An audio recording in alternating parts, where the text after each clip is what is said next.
Hi, Nancy. Hi, how are you? I'm okay. I'm okay. Good seeing you. Yeah, good to see you. Hey.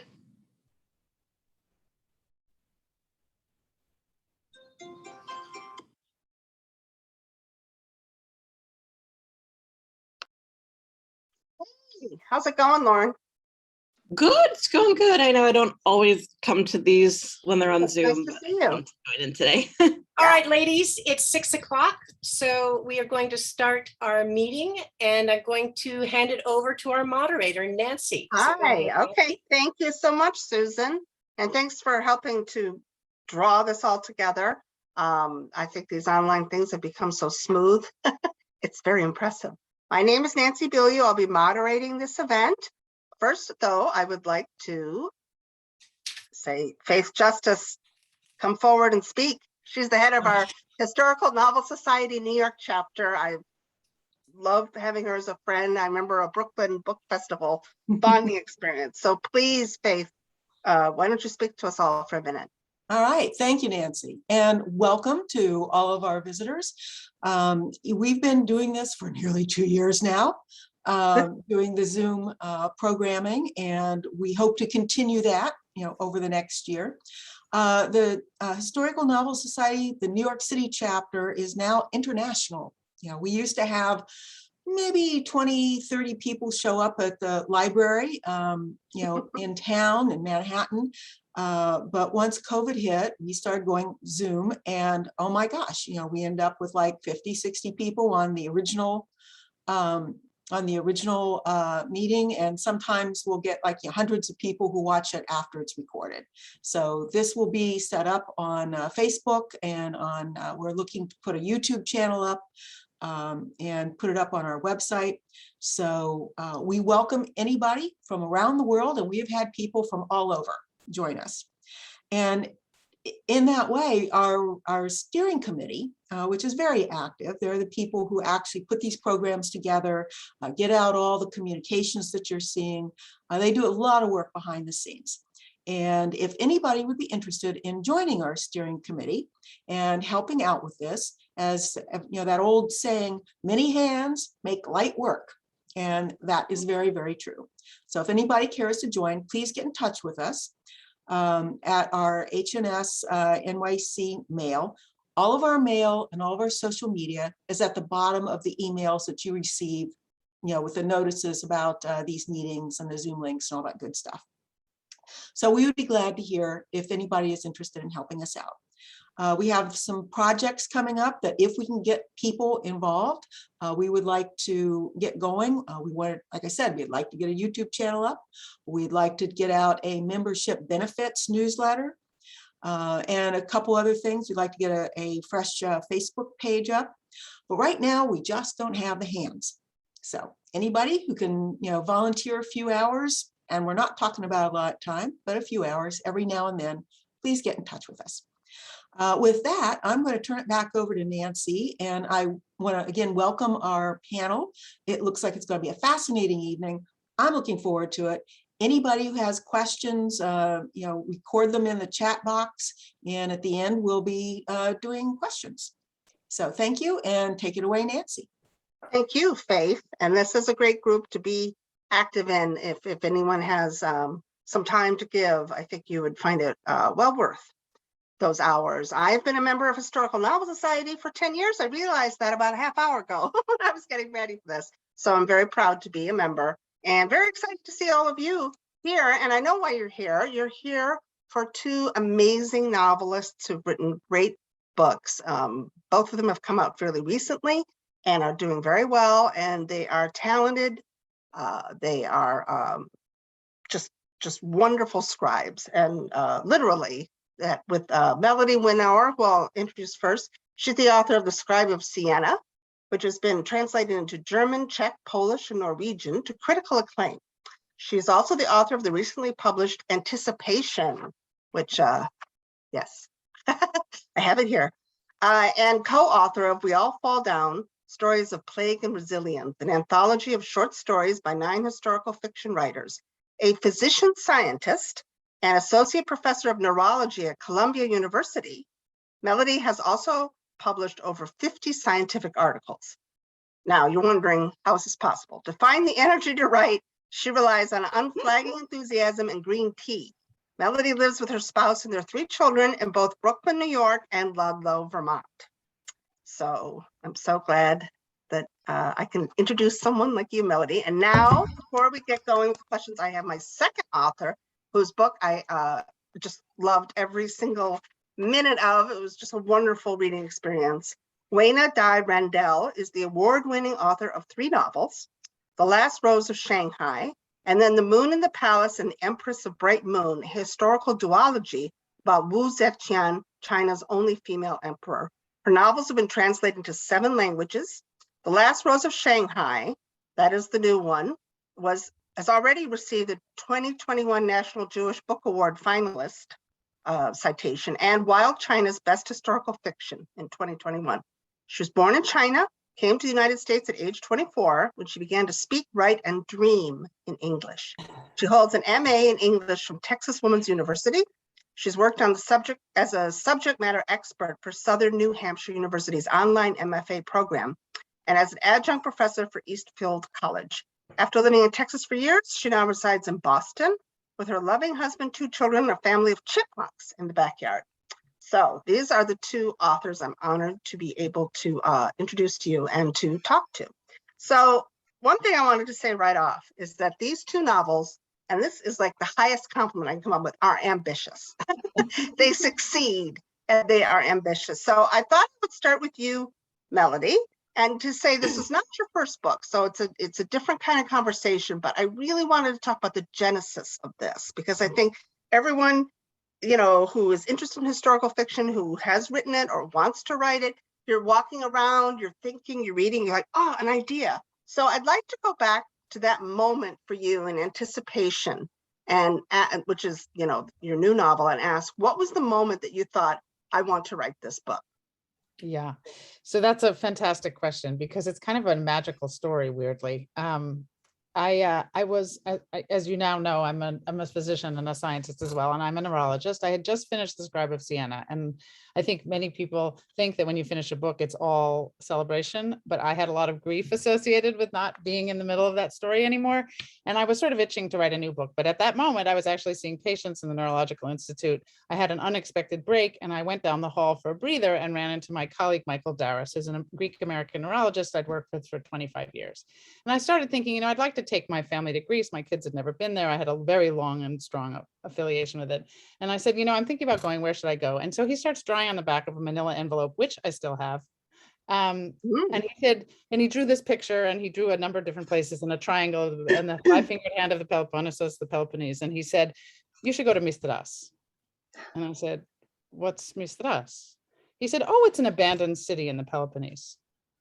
And then there's like these bells started going off. So, you know, this talk today is a little bit about, you know, kind of informally place, sense of place. And I feel like the first moment was this place that I had to know about that I'd never heard of. It is an abandoned city in the Peloponnesus. I kept the manila envelope, put it in my bag, saw 97 more patients, went home on the train. And then months later, really months later, having forgotten about it, sort of, I was going through this top floor storeroom, attic storeroom of our house, which we'd bought from a couple who moved to Florida and left us all their books. And we put them all on bookshelves on the top floor and had 2 2-year-olds and a 5-year-old and couldn't really do anything.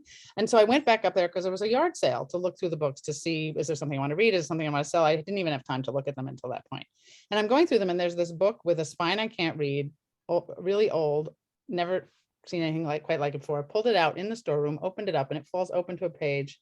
The book is called Castles of the Morea, which is the Peloponnesus in French, actually in medieval French. And I open the book, and it opens to a chapter called The Castle of Mystras, which is Mystras. Okay, that's the second time I've now heard of this place I'd never heard of before in a book that's in my attic. I said, okay, fine, I'm going to write about Mystras. I ended up going there in 2015 with my family, and I will show you a picture of the place. I'm going to share my screen because it's 3 pictures actually. Let's see, hang on one second, because nothing really will capture it better than the pictures. So hopefully you can all see, this is Mystras, 3 versions of it. This is my photographs. This is not from some tourist brochure. This is actually what it looks like. On the left, you'll see the Tagetos Mountains, which is these 5 snow-capped mountain ranges that are behind the strange conical hill on which this city, which was the capital of Byzantium for after the fall of Constantinople, sits. That was city of 20,000. In the middle picture is my son, who loves this book very much. He's now 14, but in this picture, it was 2015, and he was exiting the Monemvasia Gate. This is a city which is in ruins, but you can walk through it. It's still there in its entirety. And there are 15 churches, one of which is still inhabited by the nuns of the Pantanassa who still live and work there. Other than that, it's in ruins with donkeys wandering the ruins. And we walked up and down the hillside for 6 hours until my kids wept with fatigue.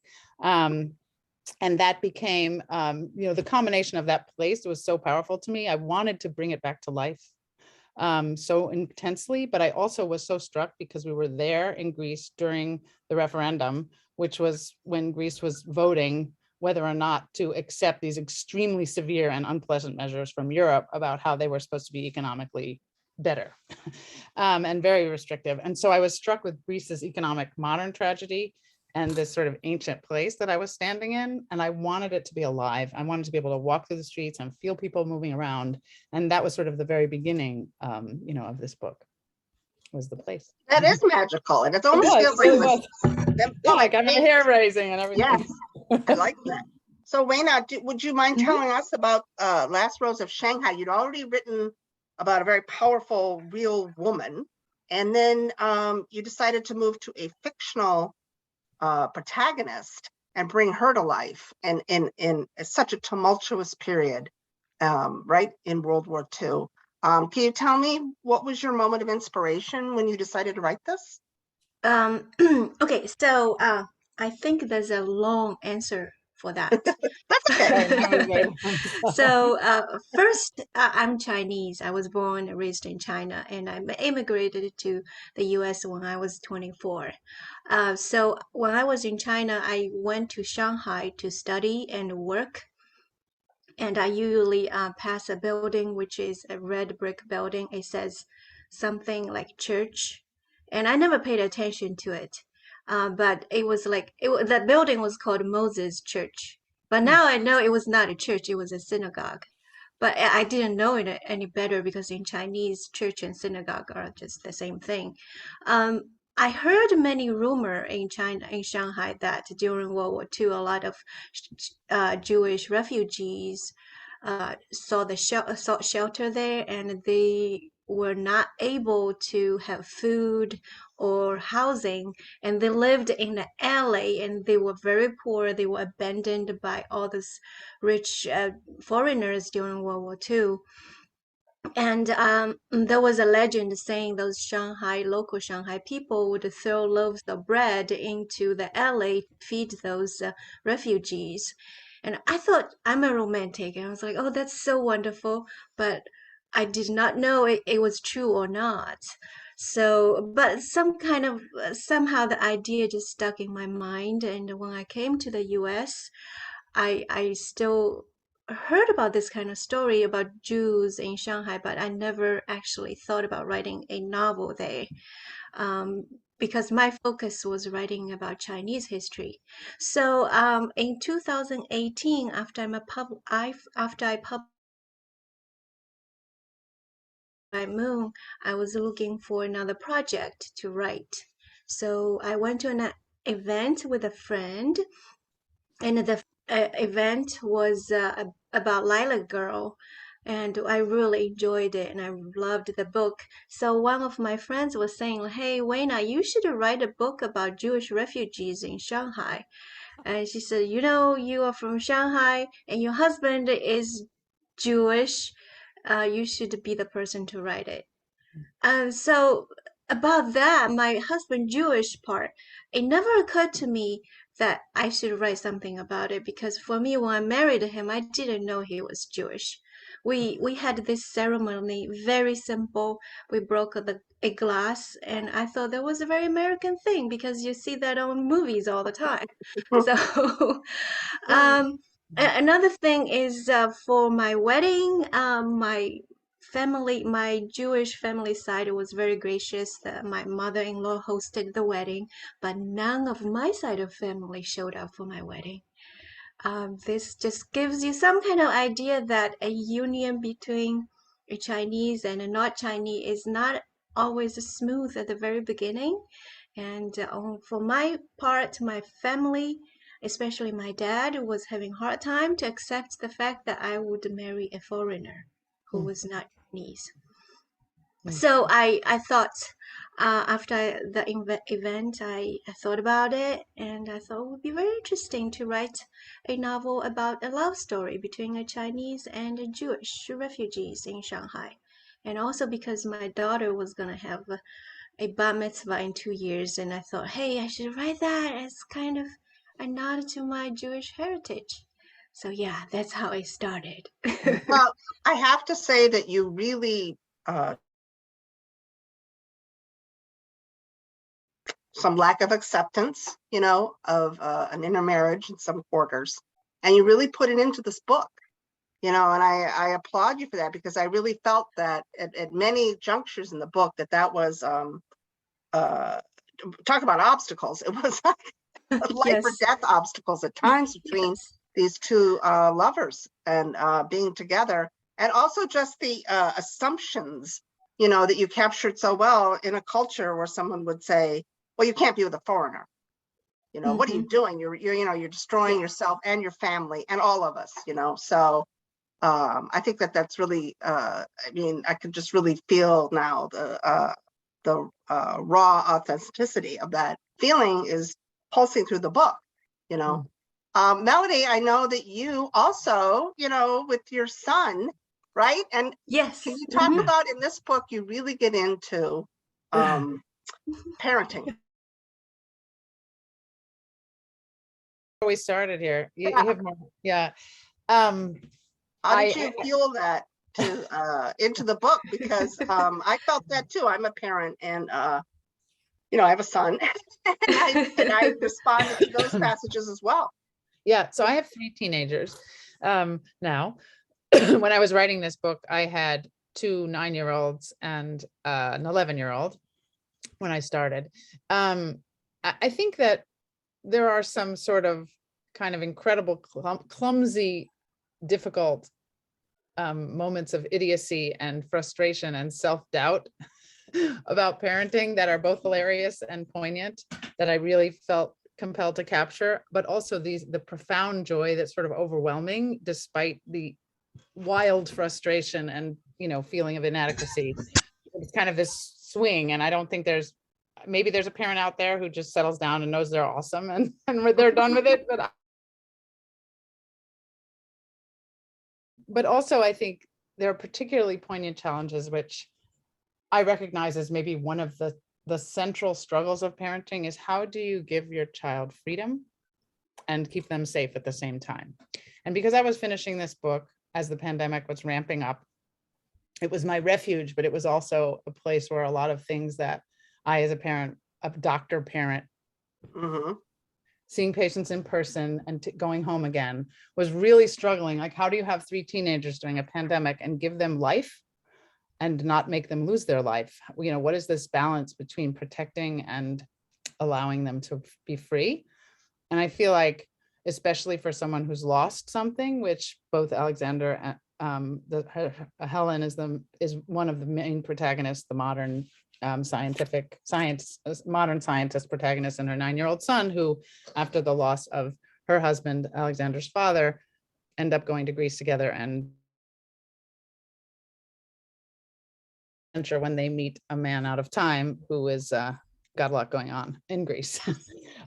So just to put it simply, but I think that because of their shared loss, and I was also exploring in parenting the way in which loss is not always experienced the same by 2 people who are close to one another, and that that's very true.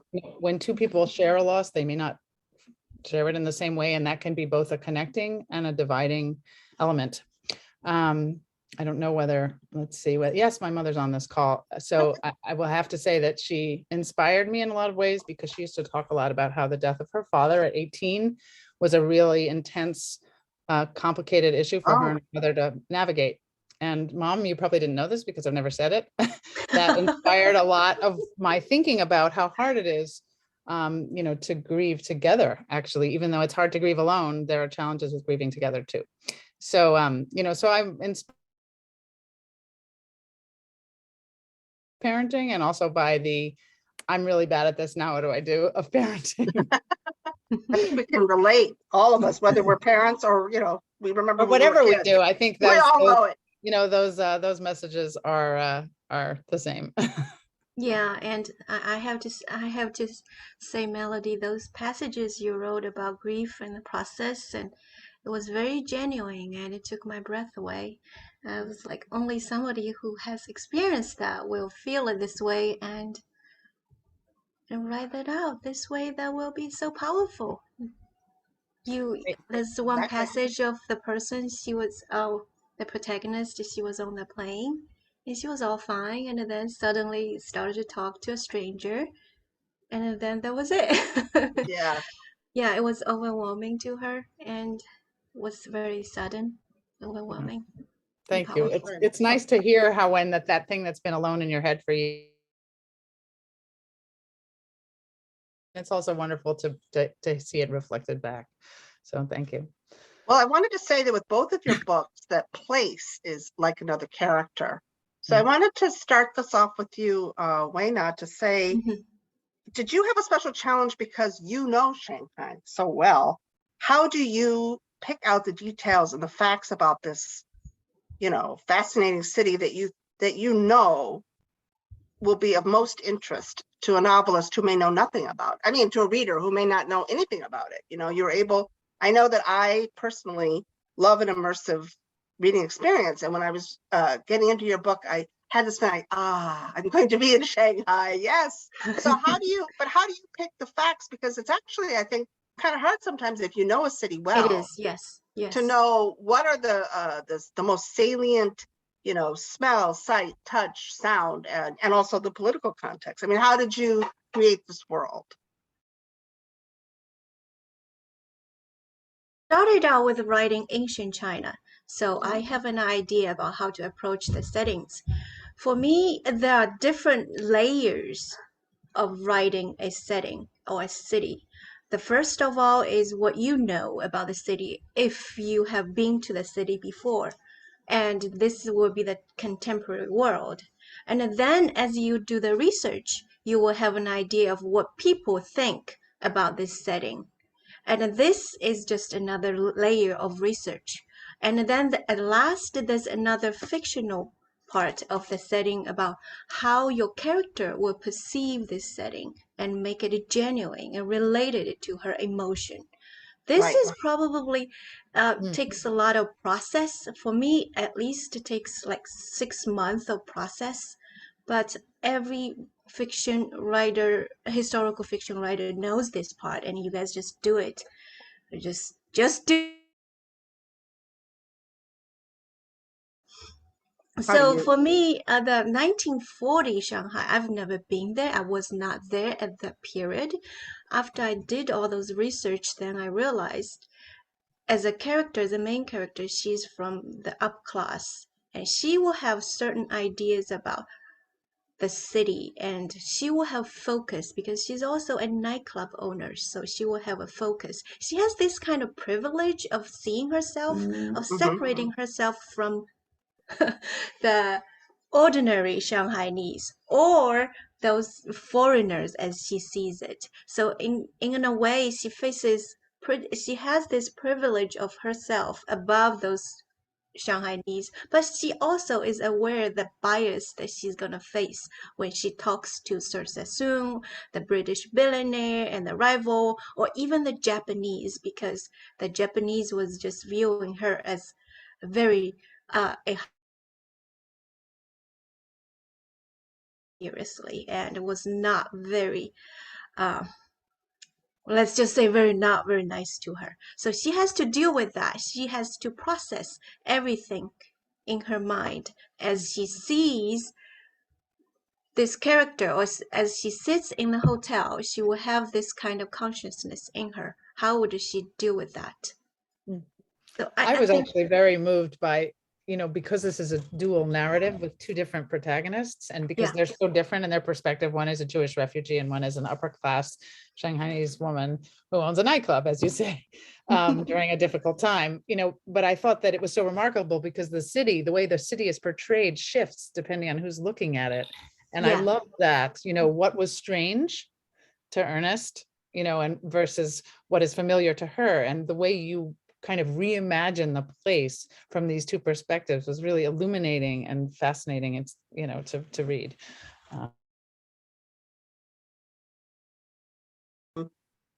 Chapters, and I hope I'm not giving too much away, is that when she goes into another place where she really needs to meet with someone for the livelihood of her own club to succeed, she is pretty much attacked. So, right, someone throws a bottle at her. I mean, she has to face this terrible assault, and the other main character, Ernest, is there for another reason, and he helps her. And I find it so interesting about her character that you didn't have her just be melting with gratitude right away. Instead, her reaction to this was, it's really interesting that, why did he even do that? Why would a foreigner, She's very, she's But- quite a tough girl. why did he do that? yeah. So not what a foreigner or really a stranger would do for a young woman. And I Yeah. just, so right away you were into her head, Yeah. Mm-hmm. The first page you're into her head. I was Yeah, transfixed. yeah. I walked out. I said, "Oh my God, the first page! I am completely hooked." Yes. It's right into the story. It's very compelling. So, but it's not easy, is it, to go into that sort of privileged 1940 mindset? I'm sorry. Can you say It it again? must not be easy, though, to get into that 1940-41 privileged mindset of a Yeah, young woman. it was a struggle. Really, it was a struggle. I did like at least 5 revisions on the Wow. manuscript, and one thing I love the fact that Melody was talking about the city was seen through by two different Yeah. characters. And yes, they do see things differently. Like because Ernest was from Berlin and he was used to all those stately Gothic buildings or Baroque buildings, and he came to Shanghai and he, of course, is going to be different. So what I was playing with this kind of the different perception about was that there was a distinct mention of peanut butter smell. Mm. You know, Mm. the fried peanut butter Right. oil. You know, in China during that time, a lot of people fried the dumplings with peanut butter oil because peanut butter was cheapest. So they fried it with that. So for Ai, she grew up eating that. So it was not something very strong. It's just a wonderful flavor, wonderful smell of peanut butter oil. But for uh, Ernest, he came over there. He was like, "Oh my God, this whole city was just merged in this kind of smell." Yeah, I remember that. That was a Cool. very good separation. Melody, when we talk about point of view, we have to talk about your book has Yeah. a span of time that is Yeah. epic. It centuries, starting with the 13th. Mhm. Yeah. So how did you can't tell me you're a pantser on this. Okay. You must Yeah. have So for had those to- of you who don't know, right? So do you fly by the seat of your pants or do you plot, right? So interestingly enough, I wasn't completely plotted. I couldn't do it because it's Oh. just not my way. There's a lot of mystery that unfolds. And in fact, right? yeah, I mean, and I cannot fully, I'm not an index card person. I'm not, I just don't map it all out. I don't outline scenes. I don't do it. I can't do it. But what I did do was I drew myself a diagram because I felt like, and it was just kind of like the touchstone for the shape of the book, because it has this shape where there's a dual timeline. There's one that's in the past that starts in the 13th century, and the other starts in 2015 in July. Well, it's basically 2015, a little bit before modern then. And those two timelines are moving along in these big leaps from one time period to another that are separated by hundreds of years, usually, whereas the one in the present is moving very, very, very slowly. And it alternates between the past, which is going like this, and the present. So I ended up, let's see whether I can show you, doing this funny shape like this with arrows. And that was kind of how I survived this book. So this is what it looked like. It Oh, reminds me of the Wow. Little Prince. So here's this timeline, which great. is that everything is moving forward, but there are two things happening. There's this one here. So we're going from the past, the way back past, 1200 something, to the present. And then we go here, actually, like this. And then we go to the present again. And then we go to this one. And then we go to the present again. And each one of these is the life of this character, Ilias in Greek. And he is, as won't give too much away, but he is a recurrent. The reason I did that, and I was sort of struggling with it at the beginning. This was like, you have to figure out how to solve your problems, right? So my problem was that as I was beginning to research Mistras, which is this place that is just mind-boggling, and you must all go there. It is, truly unbelievable. That I wanted it to be alive, but I also started having this sense, and you say that, Nancy, you said that the place is as much a character in this book as anything else. The place was alive, and I wanted Elias. I started to feel like Elias was the embodiment of the place. And I knew that before I began to write it. Yes, I get that. Right at the beginning. I hadn't written anything at all, and I didn't know his name yet. I had this sense of who he was, but I knew that he needed to reflect the entire history of this place, which was there. Basically, it was built in 1249. The last residents of the city, the continuous residents of the city, left in 1953. Really unbelievable, except that monastery, which I told you about, which is still inhabited. But other than that, it's now a historic site, which is a, world, which is inhabited, and the rest of the city's in ruins except for this one monastery. And so the really remarkable thing was I had to figure out, how am I going to make this place, with this person embody a place if it's 800 years old? I don't want him to live forever. I don't think how am I going to do that? And so I ended up deciding to have his lives punctuate the history of the place, because I wanted the emotional experience. I'm not writing history, I'm writing historical fiction, right? And there's a person with feelings and lives and desires and fears, and that is why it took the shape that it did. And that's where he came from. And he I is. think that was the structure was very challenging to write. Yes. Hopefully it's not challenging to read, but I mean, it was okay. I mean, it was. And in fact, the last one, which is the War of Independence, I don't want to get bogged down in facts because it's really uninteresting for a reader to struggle with. And I was more interested in, in the people and their experience, and I didn't want to, but it's rooted in history, like any historical fiction. So, yeah. Well, I was going to say that both of your books, though, are very, even though they definitely do not come at you with like history lessons, but they are about lives torn apart through war. And so in your case, it was a very shifting cast of characters and players and people who were in charge. So how did you feel did you know all of that history? No, I knew absolutely nothing. I really knew nothing. I knew nothing whatsoever. So, it's funny that you said this is ambitious, because when I told my editor at the time, who has since left the imprint, which is also now closed, things changed a lot during the publication of this book, but my editor, she said, "Wow, Melodie, that is really, really ambitious. I hadn't written it all yet." And she said, "But I know you can do it." Oh, wow. And that was just one of the most wonderful things an editor has ever said to me. And then I wrote the book. In 18 months, I finished it, which was my contractual obligation. And I was, it was an intense experience. And after I finished the first draft, I didn't really know, often this is the fly by the seat of the pants thing. So I didn't really know it was coming. So I'm writing furiously, sitting at my desk, which took me a long time to figure out how to do. Actually, it wasn't only my second book that I learned to write at my desk. And all of a sudden I got to the end. And I said, "Oh my God." And I stood up and I started crying because I really didn't know that I was there. And then, and then I had these brutal rounds of revisions with my other new editor, who's also wonderful, and Kate Dresser. And she said, "You did it. You landed the plane." And I feel like she knew that I was sort of like, this is really this is really a hard thing to do. You know, and I think it was such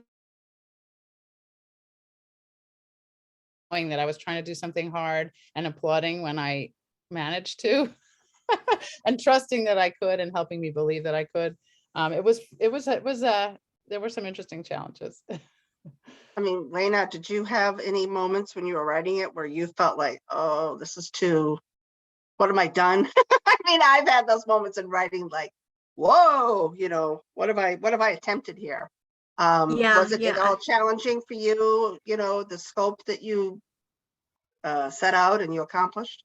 it was especially I struggled with the structure as well. From the very beginning, I wanted it to have two dual timeline, dual narratives. So I want to show Shanghai through two different perspectives. So you will see IE, and then you will see Ernest, and you will see the Chinese traditions through her, and then you will see the Jewish refugees plight through Ernest. That was my very beginning, the concept. But then after I finished the dual narratives, I was like, this is so boring. Who's gonna read this? Oh, I was like, and I don't know how to tie up at the end. Everybody dies at the end. This is the war. What else can happen? So it's like, oh, I needed to put a hook in there. I needed to make sure when readers read the first page, you will be intrigued. You will be hooked. So I struggled with that, and finally I put another plot in there. That's the present plot in there. So right, I right. put the plot all the way down through the end in the manuscript. So yeah, my process is completely different from Melody. Melody is like, okay, I have good control. Like this. Very Yeah, I mean, I beginning. actually didn't know what the separate components would be. That's the thing I didn't say, is that when I first wrote the book, the entire last section, which is on the War of Independence, which is quite a bit later than everything else, right? This is after the Enlightenment, or in the time of the Enlightenment, after the French Revolution, inspired by the French Revolution. So this is the moment in which Greece becomes, the concept of nation starts to arise, and Greece has been occupied by the Ottoman Empire for 400 years, and I felt like I needed to kind of use Mistras to understand the history of occupation, which is very much what Weina's book is about too, because it all of these moments, which I didn't know much about either, in which Greece, although I'd been there a lot and started to experience, in which Greece has been occupied by someone, they want this from us, they want this from us, they're going to take this, they take that, and we just have to do whatever. And that felt very profound to me, like being a mixed blood person and also in being an occupied, in an occupied nation. And so, but this last chapter, the War of Independence, I had already written, my first draft was 780 pages, and I just couldn't deal. And I was on deadline, and I gave my first, my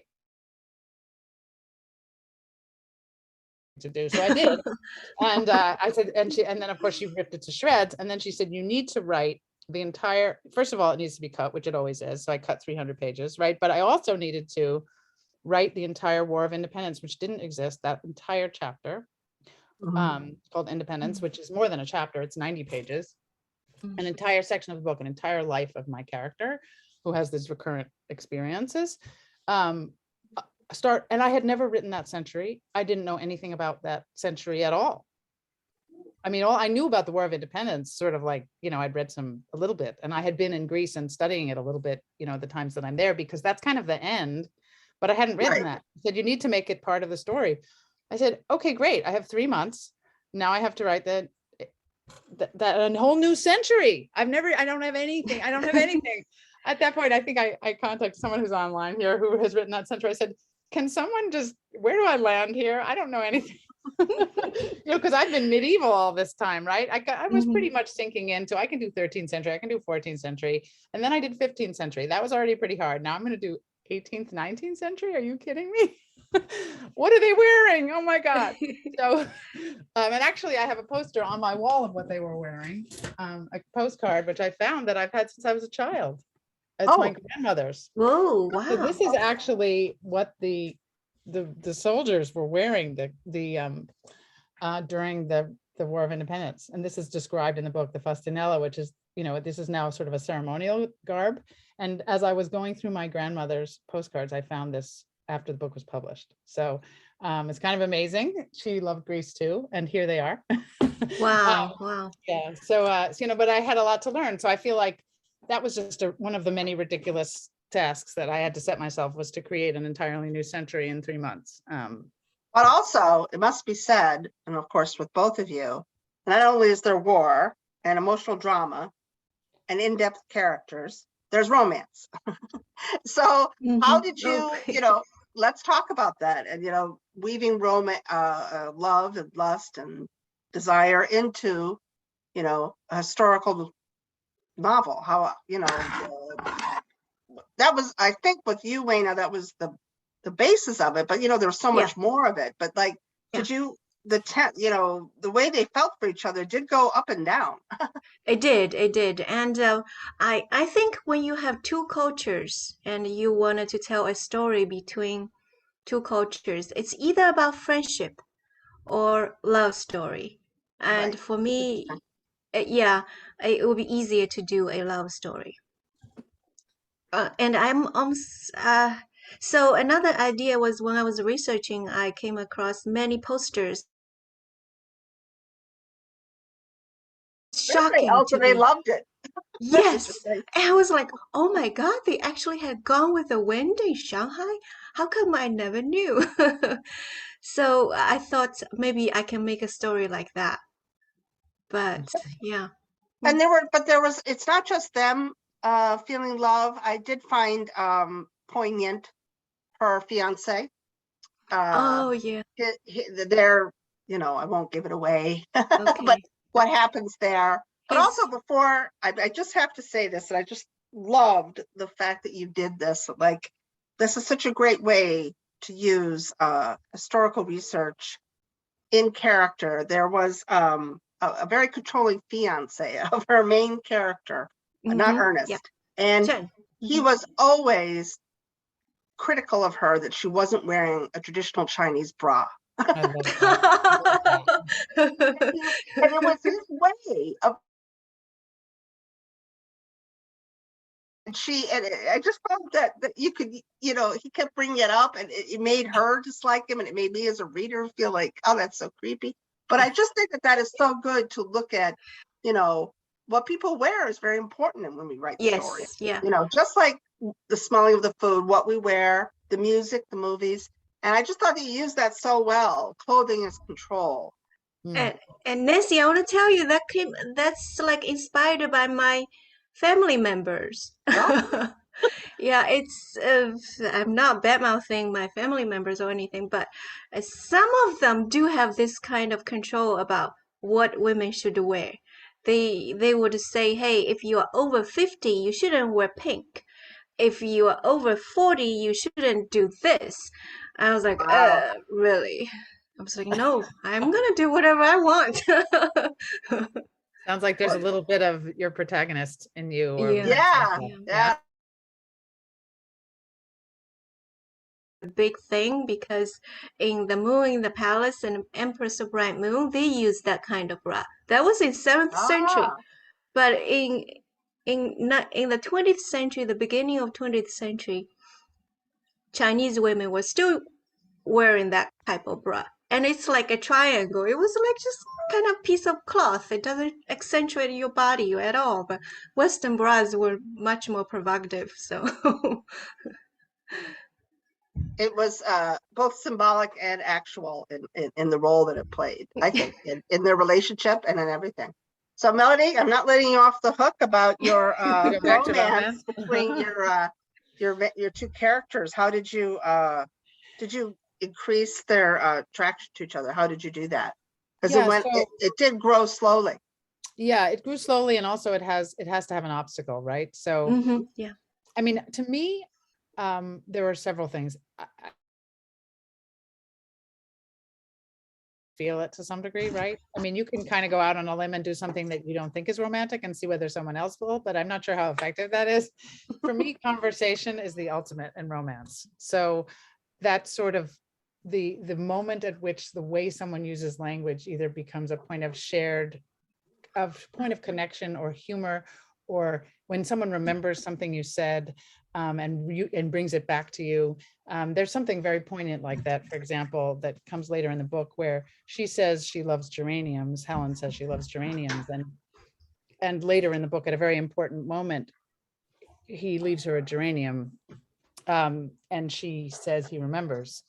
And it's interesting because my grandmother grew a lot of geraniums, and I have a strong feeling about them. So that was sort of a touch point. I think often it's something concrete will really intensify romance. If it's just all words like the blue eyes and blonde hair or whatever it is, or dark something or other, and they did this, I mean, that's kind of leaves me cold. But those funny, quirky details of how people connect are more powerful to me, I think. And actually recently my younger daughter came back, is now in horticulture class. This is Vermont, they are digging up leeks and making eyes over each other in 30-degree weather. But she has gotten really into horticulture, which for a gardener like me, I can't even believe that one of my kids actually is interested in plants. And she has brought home so many plants that are all on the windowsill that she grew in the greenhouse.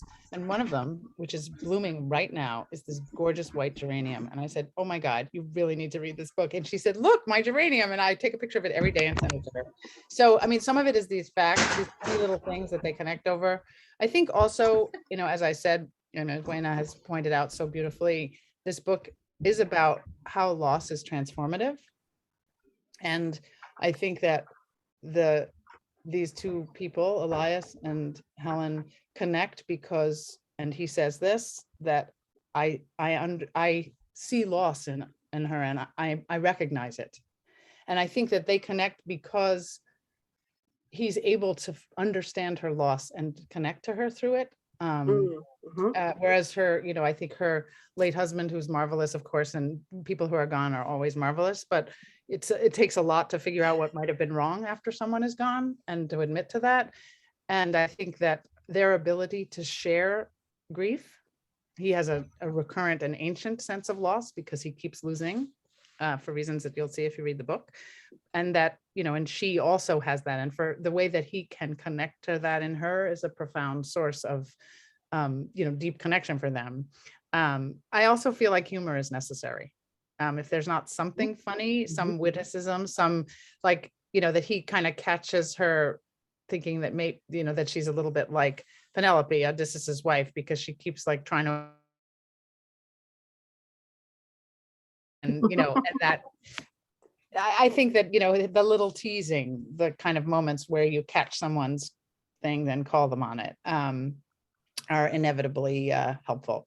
And then I do think that often, and really, maybe it's cliched, but I think it's also powerful, is that, and Weina, your book is like this too. If there's a moment where things aren't going well, or more than one moment where things really, really, really aren't going well, or where a separation is inevitable, or where there's a misunderstanding or something comes between them, then that intensifies the power of the relationship if they can figure out how to get around it. And, and that the depth that's created by having to go through those things, makes the relationship more real. Yeah. Wayne, I wanted to ask you, about the subject of, the historical fiction industry. And Okay. that World War II is, I think at the last conference in Maryland, I remember the agents and editors panel, they said they're really hoping that people can take a popular period and find something different about that. And you did that, with a story in China. Did you ever feel like people would not be as enthusiastic about that as the story set in France, which is sort of predominant? I was, Nancy. I was very worried. For me, I'm always attracted to stories set in exotic places, like in Greece and in Italy, like the one Melodie wrote in The Scribe. So yeah, I do feel like it's gonna be an obscure book again. Nobody's gonna read it. So I was very worried. But so far though, I have a lot of readers reach out he contacted me on Twitter. He said, Beautiful. the character in your book, he was my grandpa. I was like, whoa, seriously? And he said, my grandpa really did funnel a lot of money from Sweden to Shanghai with this JDC social worker, Laura Margolis. I was like, wow, that Wow, was just incredible. that's moving. Yeah, I know. I was very happy and was shocked for the entire day. It was like something I wrote actually was true. I actually did not know that much about the minor character, and his name was Bicker, the Russian attorney, in the book. Mm-hmm. And because he was a minor character, I didn't look into his life, like what happened to him after World War II, and did he have a family? I did not look into it. And then his You found grandson, out. Hey, you got that email. I mean, or tweet. Yeah. yeah, Um, it was I was very tagged on funny. it, so I had the benefit of going along for the ride with this fabulous Yeah, you went on the sequence ride. Twitter.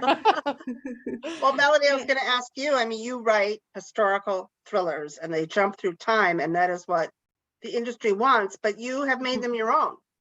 I Yeah. mean, is this part of your master plan, or is this the only way you can do it? I mean, to be Yeah. you're writing commercially, and yet you're writing very, there's a personal element, and they're different. You also have, we haven't even talked about the fact that there's a lot of science in your books, a Yeah. lot of very intriguing science that only really someone with your background could do well. Right. So You I have know? this bizarre niche. It's true. I mean, I think part of me say, well, this is who I am and this is what I write, right? So I didn't construct any master plan. In fact, when I wrote Scribe, the Scribe of Siena, when we were first trying to sell it, or when the first thing that happened, when I was thinking of, about how people tell you can't do this if you're this, you can't do this if you're that. So someone who is not going to be named told me, as I was writing my first novel, it can't be more than 400 pages because no first novel can be more than 400 pages.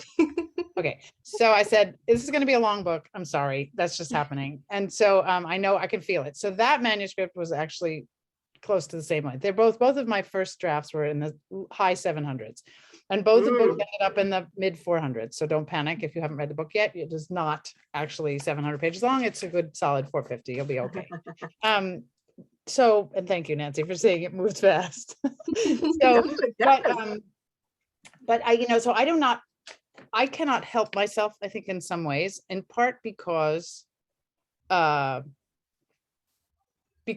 like stories that have some edge of not necessarily magic, but that move through time in a non-traditional way. Right. I like it because Mhm. I'm not doing it on purpose to construct it because I want it to sell. I'm doing it because I think it's what makes me fascinated by history is the porousness of time.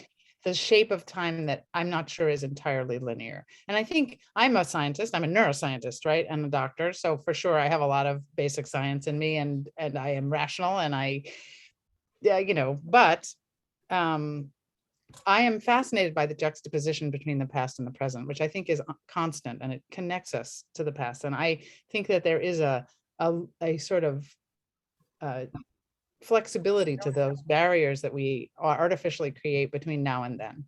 And that interests me in fiction. It interests me when I'm writing. I think I would be bored if I were stuck in one time. I'm not bored by someone else's story that does that, but I don't want to be. No, I know what you mean. I Yeah, like it's a the treat. reflection, Yeah. and I think that I'm always, when I'm telling a story. And in fact, at the time that I was writing this book, I had an amazing experience of a patient who had almost died from a cardiac arrest who came to see me, and he was also a physicist. And when he was talking to me about his work, and he said that he deals with the condensation of matter and its applicability to the reversibility of time. And I said, are you kidding? Are you kidding me? This guy is a physicist from Columbia. He just justified my entire 780 pages. So not that time reverses, but I think that there is a reality, a scientific reality to the fact that time's linearity, that one directional thing we have with time, that's arbitrary. So, and I Mm. think there are plenty of people who play around with things like this, like, Exit West, for example, is a great example of, of really intense historical fiction that actually blurs the boundaries between reality and something else. And so, that is sort of necessary for me. And I guess I can't help character, right, necessarily, but the things that I think about weave themselves into narratives. Right. And so, and I do like to think about, I don't actually like spend too much time thinking about medicine when I'm writing fiction, because I really like the fiction part, not the medicine part. But I can't help my, my knowledge kind of weaving its way in. Well, you know stuff. Right. I think about stuff and I think it's interesting stuff, but It's I like to helpful. make it accessible too, right? So I Yeah. like to make it fun. This is why I wrote a book about Byzantium and neurodegenerative disease. It's a little bizarre, right? And neurogenetics. But that's in fact what I did. And parenting just thrown in and Yeah, but reincarnation. I think Melody, the idea, the way you did it is just brilliant because we are so used to time travel stories, right? Outlander, where somebody here in present time get transported to another time. But with your books, it's all over. It's like with your scribe, that's kind of completely over, turns everything around. And you go back and investigate. And with this, with the anticipation, you have the same idea, but you were having such good control of the plot, bring the past and the present and weave them together in a scientific way and anticipation. And it's just, I think it's just completely very surprising to me that somebody would be able to do that. Yeah, I So- mean, I'm so appreciative every time someone sees it. My son, who's a big fan of this book, for those of you who read this book, you'll see why. It is definitely a book about mothers and sons. I have two daughters whom I adore, and they're in this book in different ways. But this particular book does focus on that. But one of the things he loves, and that, he says, I can't believe how many connections there are. You keep making, and then there's another one, and you keep making this other one. I can't, this just was, and I love to weave things together a little bit. I love the pleasure of that something in the past comes back to the present, that you see something recur, that a book shows up and here it is again. And it's really fun to make things serve multiple purposes. And that's how I felt like I could tie it together, is these little clues that keep dropping, through time. And you don't have to get them all, to appreciate it. But when you do, I think it's like a fun little prize. Definitely. Yes. Before we go to questions though, Weina, I know you had photos. You wanted to share some of those. I treats don't with know. us. Okay, so yeah, I will just do a very quick walkthrough. How about that, Nancy? Yeah, If I please. run out of time, just let me know, okay? Or if I gets boring, Nancy, just say, Weina, can we I'll give move you the hook. on? Okay, so here I will share now. Okay, the arrow, right?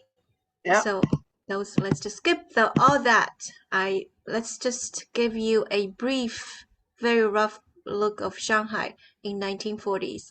So many of you might be aware that from 1920s to 1940s, Japan and China were warring against each other. Japan actually attacked China, and China was retreating. And in 1937, there was a war between between Japan and China, and Japanese won. They attacked China and took over the majority part of Shanghai. So this is the picture. It was drawn by my son, Melody. Oh, wow. Yeah, You have very involved kids. he's 12, but he drew this for me so I can do the presentation. And I put those roses and hearts over there. So Shanghai in 1940 was a fractured city. And here, from here, this rose area, this area belonged to British and Americans and German and other people of nationalities. And in the south of the international settlement is called a French concession. It belonged to French. And near that is called Old City. This is where the Shanghainese lived. And here you see this is called Huangpu River. And in the north, after after the war, Pearl Harbor, the Japanese took over here. It's called Hong Kong District, and then near that, it's called Designated Area for Stateless Persons. That's after Pearl Harbor, the Japanese corralled all the Jewish refugees together and put them in the area, confined them in the area. Those Jewish people were not able to leave the area at all. I have to say that when the Japanese alliance in that book, I was just like, oh no, because I terrible just knew moment. that Ernest's life was going to become worse. Yeah, yeah. And another thing is, after the Pearl Harbor, the Japanese attacked Shanghai. Then they arrested many foreigners in Shanghai and put them in 5 camps in Shanghai. That's why the Jewish refugees lost all the support. They were not able to find any houses or food or jobs after that. So that was a very difficult period for them. So next page is I talk about a little about foreigners in Shanghai. In 1940, there were about 8,000 British in Shanghai and 2,000 Americans, and a few more hundreds of thousands of Russian Jews in Shanghai, because a lot of Russians fled to China after the revolution. And basically, though, the Chinese salt and sugar that must not be mixed. That comes from the quote of the novel. And this is how this Shanghai looked like in 1940s. This is Huangpu River. You would see a lot of ships, trading ships, sampians, and cruisers. This here, this is the what's that called? I'm sorry, my brain is people from Europe. They cruise ship. I'm sorry. This is the cruise ship. And here is you see a lot of smoke because that's probably before the war broke out. And this is a residue from China and the Japan War. And these are the Chinese civilians. If they wanted to leave the old city, they had to line up and go through all the checkpoints and be searched by those Japanese and go through another place. So they did not have freedom. Soldier Japanese. Oh, see, that's the war. Man, I should not put the picture there. Yeah, I put the goose there because, you know, war is terrible. So let's look at a beautiful creature. Now, this is Sir Victor Sassoon. The pictures I showed you earlier over there, they were taken by him. He was the richest man in Asia in 1930s and 1940s, and he loved 3 things: money, women, and photographs. And he owned 18,000 properties in China, and this building was his property. He built that. He called that Sassoon House at first, and then it was called the Cathay Hotel, and now it's called Peace Hotel, Peace Fairmont Hotel, actually owned by a Canadian company. If you go to China, you go to the Bund, you will see this building. But many Chinese people right now, they are not clear about the history of that building right now. But we write novels, we are into history, and we would know the history of that building. And these are the pictures I took when I went to Shanghai. This is the exterior. You see this beautiful Art Deco structure, and this is the hallway here, and this is a beautiful entryway near the lobby. And I took a picture of all those like umbrellas, the chandelier, and the laundry bag. I know, Nancy, you're like, yeah, I like laundry bags too. It seems to me a lot of historical novel writers are into this kind of little thing. Oh, I know. I think it's the Of course. mundane objects that really bring things Yeah. to life, more so than kind of the big Yeah. glorious things. They're Yes. Form a memory and attachment to the story, you know, because they have some sort of special, there's a resonance, you know, Yes. with that. Yeah. So I know you get it. So I wanted to say now it's time, if people want to put any questions in the chat, we can talk a little longer, but if anybody wants to ask any of us about how we write our books, you know, the characters, the business, whatever, Okay. you should Yes. be able to put them in the chat and then I'll access them. All right. I will stop sharing now. No, keep going. I want to Oh. give them time to type, but keep going. Okay. All right. So here is the jazz band. You see jazz. Can you see a jazz band? Oh, jazz is Flag important in here? this book. Yeah. Yeah, it was very important in that period, and they had the band in the hotel when I went there. And this band, many of the members there were over 80. They were like over 80, and they were still playing. I Wow. love that. That's Yes. interesting. Yeah. And they said they were playing in the same jazz bar for over 50 years. Wow. I don't think you have that in New York City. I mean, I don't know. I don't know if like is the C note or you know, the blue note been around that long? I don't think so. That's Yeah. interesting. Yeah.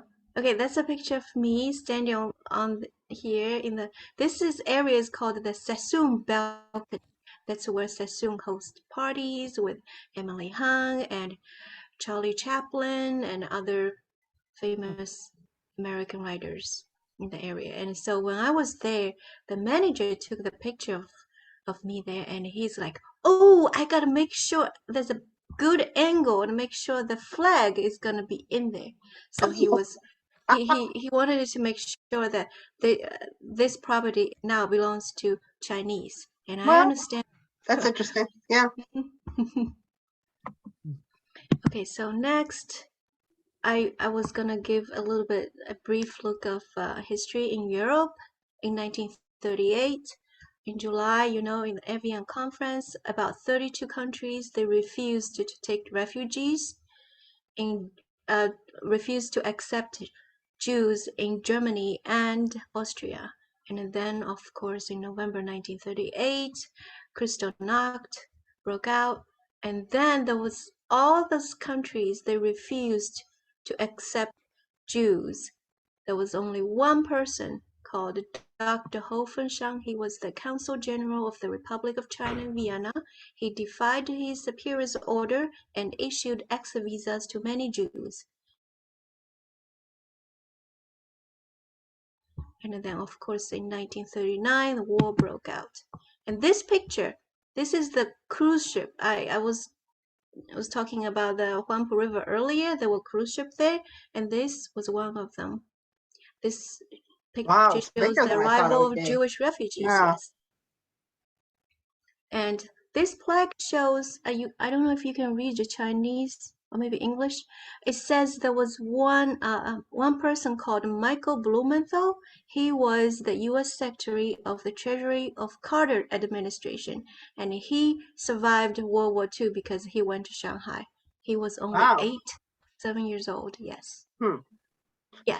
And I have a question for you, if I Yeah. may. So this book obviously is set in a time when you have photographs. Your other books obviously aren't. The earlier periods of my books also weren't. And I'm wondering, did you use art? How did you get the imagery in periods? How do you because this you can populate your imagination a little bit with what things look like. But what do you do when it's before photography? So I'm thinking about the Moon in the Palace and Empress of Bright Moon. What I did was look in the paintings. That's what I did too. And yes, and paintings and museums. They got a lot of paintings over there. And I also look into poetry. A lot of many brilliant Chinese poets. They wrote about those periods, and they wrote so well, and the language was just absolutely mesmerizing. So it was very helpful for me. Yes, you're right. They didn't have photographs at all. I do have a question for you, Weina, that's popped Yeah. up. How did you research the music in the book? Did you listen to these? Yes. And do you play yourself? Oh no, I don't. Well, I'm very flattered by this question, by the way, because I really don't know anything about music. I don't play the piano. I don't play violin. But I decided Ernest Reisman had to be a musician because I was a nightclub owner, and in order for them to interact, he had to have some kind of musical talent.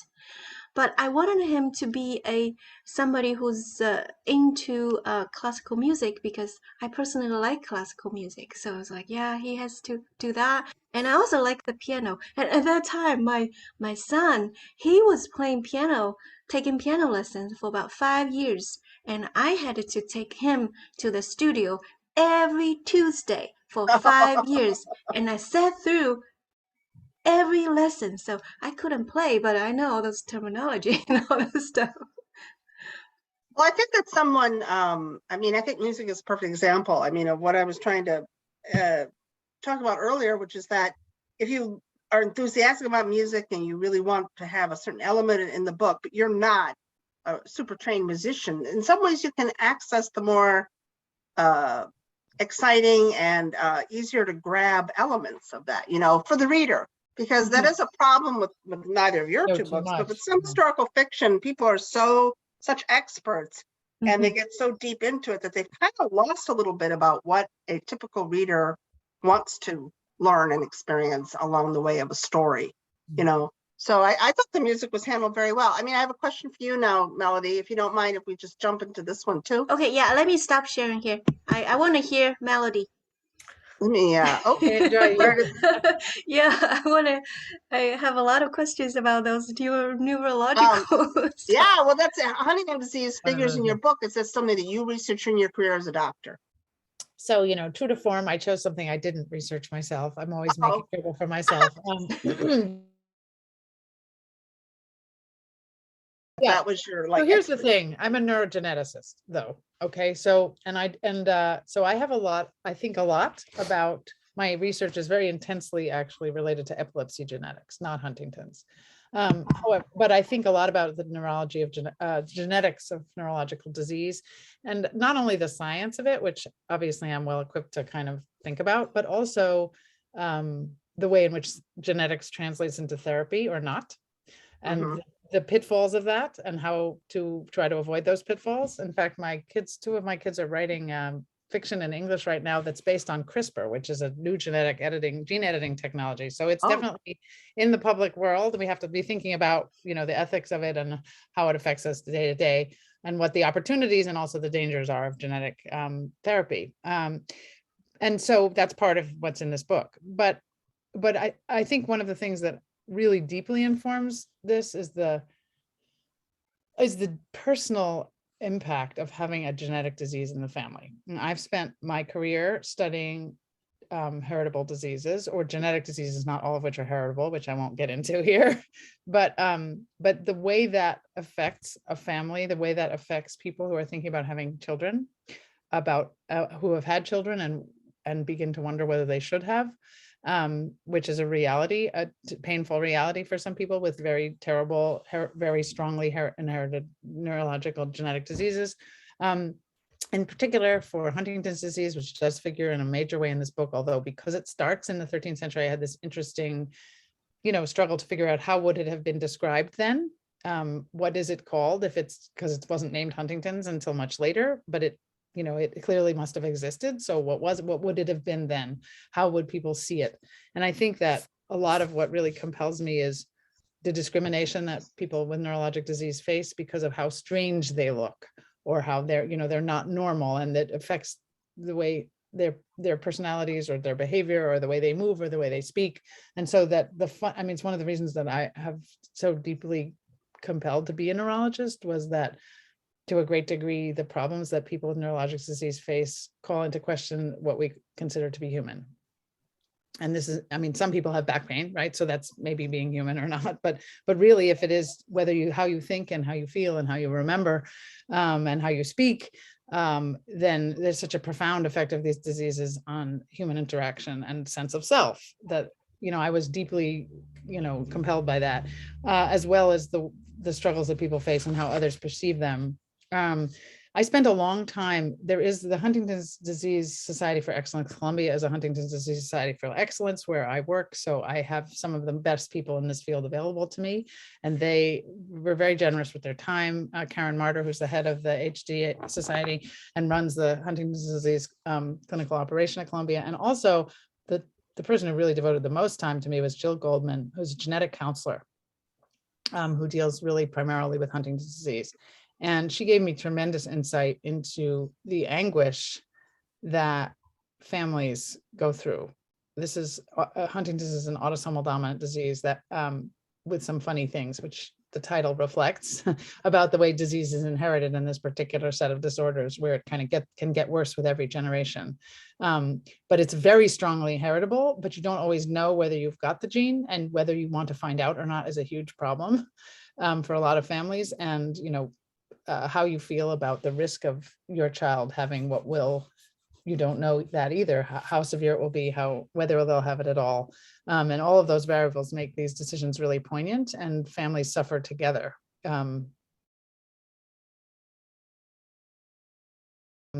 So I feel that, you know, my knowledge as a neurogeneticist was really informed both the science and the you know, personal experience of the characters. I see another question popped up, which I don't usually look at the chat, but someone asked me why Michael Darras recommended the book. So the dedication in this book is to Michael Darras. And the dedication is to Dr. Michael Darras, who told me where to go, and to my family who followed me there. Michael Darras, for those of you who are here at the very beginning, when I talked about the inspiration for the book, he is the neurologist who I've known for 26 years, who met me in the hallway on the day that I learned about Mistras and told me about Mistras, and drew it on the back of a manila envelope, which I still own. There you go. So I dedicated the book to him, and he is so much fun. I have to tell you, because I still see patients in the Neurological Institute, and I run into him when we're there on the same day. And he said, it's so amazing how you put all this great Greek history in it. And he gave me a lot of wonderful tips and information, you know, from the Greek perspective too, about how Greece feels about a lot of things now, how Greek people feel now. And that was very helpful. I have a lot of friends in Greece currently who really inform me about, you know, the modern Greek experience, and how they think about Turkey, how they think about Western Europe. Greece is not like the rest. Europe doesn't view Greece particularly fondly in some ways, and Greece doesn't necessarily get on either austerity measures and otherwise, in part because they're Orthodox Christians, not Catholics, or, you know, certainly the schism came a long time ago. But Michael Darras in particular, he's so excited. He says, everybody thinks I'm some genius historian because this book is dedicated to me, and they all think I'm a Byzantine expert now. And he's just so excited every time I see him. He said, I can't believe you did that. I can't believe it. So I mean, but he sent me there.